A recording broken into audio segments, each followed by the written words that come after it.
Hello दोस्तों। जैसे कि आप सबको पता ही है कि भोलेनाथ कितने परोपकारी हैं। वो अपने भक्तों पर अपनी कृपा हमेशा बनाए रखते हैं। अपने भक्तों के लिए वे कुछ भी कर सकते हैं। आज की हमारी ये कहानी ऐसे ही एक शिव जी के भक्त के बारे में है। आइए जानते हैं हमारी इस कहानी में कि कैसे शिव भगवान अपने भक्तों के लिए कुछ भी कर सकते हैं। एक बार एक शिव भगत अपने गांव से केदारनाथ धाम की यात्रा पर निकला। दोस्तों, जैसे कि आप सबको पता है, पहले यातायात की सुविधाएं तो थी नहीं, तो वह पैदल ही निकल पड़ा। क्योंकि वह केदारनाथ जाने के लिए बहुत ही उत्सुक था। रास्ते में जो भी मिलता वह केदारनाथ का मार्ग उनसे पूछ लेता। क्योंकि वह पहले कभी केदारनाथ नहीं गया था, तो उसको केदारनाथ जाने का मार्ग नहीं पता था। लेकिन वो अपने मन में शिव का ध्यान करता और चलता ही गया।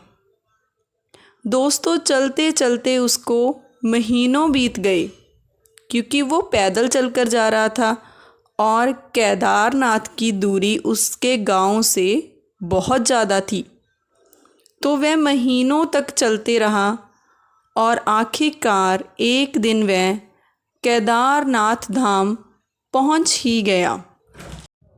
दोस्तों, केदारनाथ मंदिर के जो द्वार हैं वो 6 महीने तक खुले रहते हैं और फिर वो 6 महीने तक बंद रहते हैं। ये हम सबको पता है। लेकिन वह बेचारा तो महीनों तक चलकर केदारनाथ पहुंचा। तो वह उस समय पर पहुंचा जब मंदिर के द्वार बंद हो रहे थे। उसने जब देखा तो वह बहुत उदास हो गया। उसने पंडित जी को बताया कि मैं बहुत दूर से आया हूँ और मैं महीनों तक की यात्रा करके आया हूँ। पंडित जी, मैं पैदल चलकर बहुत ही महीनों के बाद यहाँ पे पहुँचा हूँ। मैं आपसे प्रार्थना करता हूँ कि कृपा करके आप मंदिर के दरवाजे खोल दीजिए ताकि मैं अपने प्रभु के दर्शन कर सकूं। उस आदमी ने पंडित जी से बहुत विनतियां की, लेकिन वहाँ का तो ये नियम है कि अगर एक बार मंदिर के दरवाजे बंद हो गए तो बस बंद, फिर वो 6 महीने के बाद में ही खुलेंगे। नियम तो नियम होता है। वह आदमी बहुत रोया, गिड़गिड़ाया, बार बार भगवान शिव को याद किया कि प्रभु बस एक बार दर्शन करा दो। वह भगवान से बार बार प्रार्थना कर रहा था, बार बार विनती कर रहा था, तो भी पंडित जी नहीं माने। वह प्रार्थना कर रहा था सभी से, लेकिन किसी ने भी उसकी कोई भी बात नहीं सुनी।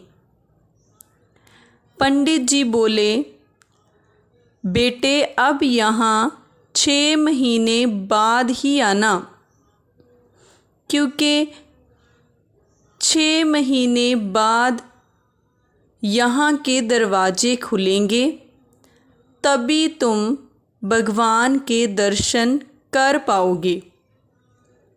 क्योंकि 6 महीने यहाँ पर बहुत ज़्यादा बर्फ़ पड़ती है और ठंड पड़ती है। इसीलिए तो इस मंदिर के दरवाजे 6 महीने के लिए बंद हो जाते हैं। यहाँ पे इतनी बर्फ़ और ठंड होती है कि सभी लोग यहाँ से कहीं और चले जाते हैं, क्योंकि इतनी बर्फ़ और ठंड में ज़िंदा रहना किसी के बस में नहीं है। यह बिल्कुल असंभव है कि कोई इतनी ठंड में यहाँ पे जीवित रह पाए। ये सुनकर वह आदमी वहीं पर रोता रहा। रोते रोते रात होने लगी, चारों तरफ अंधेरा हो गया। लेकिन उस आदमी को विश्वास था अपने शिवजी पर। उसे विश्वास था कि मेरे शिवजी मेरे पे कृपा जरूर करेंगे, क्योंकि हम सब जानते हैं कि शिव भगवान कभी भी अपने अपने भक्तों को अकेला नहीं छोड़ते हैं। वह उन पर अपनी कृपा जरूर बनाए रखते हैं। अब उस आदमी को बहुत भूख और प्यास भी लग रही थी। तभी उस आदमी ने किसी के आने की आहट सुनी। उसने इधर उधर देखा तो एक सन्यासी बाबा उसकी ओर आ रहे हैं। जब उसने देखा तो वह सन्यासी बाबा अब उसके पास आ गए और उसके पास आकर बैठ गए। फिर उस सन्यासी बाबा ने उस आदमी से पूछा, अरे बेटे, तुम यहाँ पे कैसे हो? तुम कहाँ से आए हो? इतना पूछने पर उस आदमी ने सारा वाक्य, सारा हाल उन्हें सुना दिया और उसने बोला कि देखिए, मैं तो महीनों तक चल कर यहाँ तक पहुँचा हूँ अपने भगवान के दर्शन करने के लिए, लेकिन मेरा यहाँ आना तो व्यर्थ ही हो गया है बाबा जी। बाबा जी ने उसे समझाया कि ऐसा कुछ नहीं है, तुम मंदिर में दर्शन जरूर कर पाओगे। बाबा जी ने उसे समझाया और फिर उसे खाना भी दिया, क्योंकि उस आदमी को बहुत भूख प्यास लग रही थी। और फिर वह बाबा जी बहुत देर तक उससे बातें करते रहे। बाबा जी को उस पर बहुत ही दया आ रही थी। वह बोले, बेटा, मुझे लगता है सुबह मंदिर ज़रूर खुलेगा। मुझे ऐसा आभास हो रहा है कि ये मंदिर सुबह तक खुल जाएगा और तुम यहाँ पे दर्शन कर पाओगे, क्योंकि तुम्हारा मन बहुत ही सच्चा है। बातों ही बातों में उस आदमी को, उस शिव भक्त को कुछ पता ही ना चला कि उसे कब नींद आ गई। सूर्य के मध्यम प्रकाश के साथ उस भक्त की आँख खुली तो उसने जब इधर उधर देखा तो उसे वो बाबा जी कहीं भी नहीं दिखे। उसने उनको ढूंढने की कोशिश भी की, लेकिन वो कहीं भी नहीं थे। वो बाबा जी तो वहाँ से जा चुके थे। इससे पहले के दोस्तों वे कुछ और समझ पाता, वो उसने क्या देखा कि वहाँ पे वो पंडित जी आ रहे थे, जो उन्हें रात में ये बोलकर गए थे कि ये दरवाजे तो अब 6 महीने बाद ही खुलेंगे। उसने देखा कि वो पंडित जी अपनी पूरी मंडली के साथ वहाँ पर आ रहे थे। फिर उस आदमी ने उठकर पंडित जी को प्रणाम किया और वह बोला कि पंडित जी, कल तो आपने कहा था कि अब इस मंदिर के द्वार 6 महीने के बाद ही खुलेंगे और इस समय के बीच यहाँ पे कोई भी नहीं आएगा, क्योंकि यहाँ पे ठंड और बर्फ़ बहुत ज़्यादा हो जाएगी। लेकिन ये क्या पंडित जी, आप तो सुबह ही आ गए। पंडित जी ने उसे गौर से देखा। पंडित जी उसे पहचानने की कोशिश कर रहे थे। फिर पंडित जी ने उससे पूछा कि अरे, तुम तो वही हो ना जो मंदिर के द्वार बंद होने पर आए थे, और मैंने ही तुमको बोला था कि अब ये द्वार 6 महीने के बाद ही खुलेंगे। तुम तब मुझे मिले थे।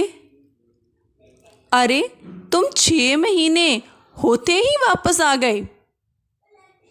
अब वह आदमी बहुत ही ज़्यादा हैरान परेशान था। उस आदमी ने आश्चर्य से कहा, नहीं पंडित जी, मैं कहीं गया ही नहीं। कल ही तो आप मिले थे। रात में मैं यहीं सो गया था। पंडित जी, आपको जरूर कोई भ्रम हो रहा है। मैं तो कहीं भी नहीं गया था। पंडित जी बहुत हैरान हुए उसकी बातों को सुनकर। पंडित जी के आश्चर्य का तो कोई ठिकाना ही नहीं था। वे सोच रहे थे कि ये कैसे संभव हो सकता है। फिर उन्होंने कहा, लेकिन मैं तो 6 महीने पहले मंदिर के द्वार बंद करके यहाँ से चला गया था, और आज मैं 6 महीने के बाद आया हूँ। तुम कह रहे हो कि मैं एक ही रात में वापस आ गया हूँ, लेकिन मुझे गए हुए तो 6 महीने हो गए हैं। अब मुझे ये समझ में नहीं आ रहा कि तुम 6 महीने तक यहाँ पे जिंदा कैसे रहे। यहाँ पे तो इतनी बर्फ़ पड़ती है और इतनी ठंड होती है कि कोई भी आदमी एक दिन तक भी जिंदा नहीं रह सकता। तो तुम 6 महीने तक यहाँ पर जिंदा कैसे रह सकते हो? पंडित जी और उनकी सारी मंडली बहुत ही हैरान परेशान थी इस बात पर कि इतनी सर्दी में एक अकेला व्यक्ति कैसे 6 महीने तक जिंदा रह सकता है। यहाँ पर ना तो खाने के लिए कुछ होता है, ना ही पीने के लिए पानी होता है। बर्फ़बारी की वजह से जहाँ पे सब कुछ जम जाता है, तो ये आदमी कैसे जिंदा रह सकता है? तभी उस भक्त ने उनको सन्यासी बाबा के मिलने और उसके साथ की गई सारी बातें भी बताई। उस आदमी ने बताया कि एक सन्यासी बाबा आए थे और उन्होंने मुझे खाना भी खिलाया था। वह लंबे थे, उनकी बड़ी बड़ी जटाएं थी, उनके एक हाथ में त्रिशूल और एक हाथ में डमरू था। और वो सन्यासी बाबा जी मृगशाला पहने हुए थे। उन्होंने ही मुझे समझाया और उनसे बातें करते करते ही मैं सो गया। मुझे पता ही न चला कि कब मुझे नींद आ गई। अब पंडित जी और सभी लोग उसकी सारी बातें समझ गए। वह समझ गए कि वह सन्यासी बाबा कोई और नहीं, स्वयं भोलेनाथ थे। पंडित जी और सभी लोग उस भक्त के चरणों में गिर गए। बोले, अरे हमने तो पूरी जिंदगी लगा दी, परंतु कभी भी हमें प्रभु के दर्शन ना पा सके। सच्चे भक्त तो तुम हो। तुमने तो साक्षात भगवान शिव के दर्शन किए हैं। ये सब भगवान शिव के ही चमत्कार हैं। उन्होंने ही अपनी योग माया से तुम्हारे 6 महीने को केवल एक रात में परिवर्तित कर दिया। ये सब शिव शंकर भोलेनाथ की ही कृपा है। उन्होंने ही कालखंड को छोटा कर दिया है और ये सब सिर्फ इसीलिए संभव हुआ है क्योंकि तुम्हारा मन पवित्र है। तुम्हारी श्रद्धा और तुम्हारे विश्वास के कारण ही ये सब हुआ है, क्योंकि तुम्हें अपने भगवान शिव पर पूरा विश्वास था और तुम्हें विश्वास था कि तुम दर्शन करके ही लौटोगी। हम आपकी भक्ति को शत शत प्रणाम करते हैं। बोलिए भोलेनाथ बाबा जी की जय हो, शिव भगवान जी की जय हो। दोस्तों, ऐसे ही शिव भगवान जी की कृपा आप सबकी ज़िंदगियों में भी बनी रहे, यही मेरी कामना है। अगर आपको मेरी कहानियाँ अच्छी लगती हैं तो कृपया मेरे चैनल को लाइक, शेयर एंड सब्सक्राइब करें। धन्यवाद।